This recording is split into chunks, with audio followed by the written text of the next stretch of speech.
Okay, so what colors do you have there? Sa left, anong color there? Anong color? Blue. Okay, blue. This, red.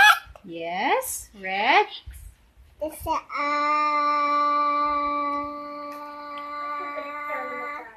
yellow. Yes. Okay, today, so we were going to sort itong mga counters. Medyo basa pa yung red. Ayun, no? Basa pa siya. Counters.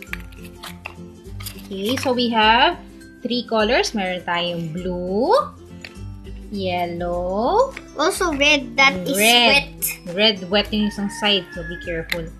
Okay, so ano gagawin natin? We're going to sort. Alam mo yung sort? Alam mo yung sort? No? No. No. Okay, so we have here, So we have here 3 containers. Meron tayong tatlong lalagyan. Meron siya sa blue, meron red, meron yellow. Okay. So, we will get one. What color is this? So, Apple. blue. So, you put it there. Kuya will put it there. So, blue. Okay. And then, what's that? Oh, sa pang na ano tumba?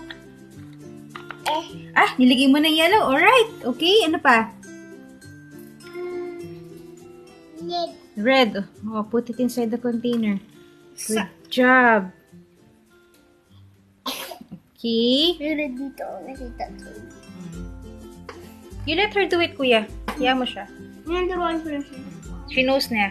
Alam mo na? Okay. Up. Is that a yellow? Is that yellow? Is that a yellow? Is this a yellow? Is this a yellow? Red. Red. O, saan siya? Saan dapat siya? Dito. Dapat dito. Kasi red siya. O, you put it sa red. There. Very good. Very good. Kuya, siya na. Hindi ikaw. Let her do her job. Yellow. Very good. Hey. Ano yan? Ako na lang kaya teacher niya. Yung maya siya. Sige, yun yung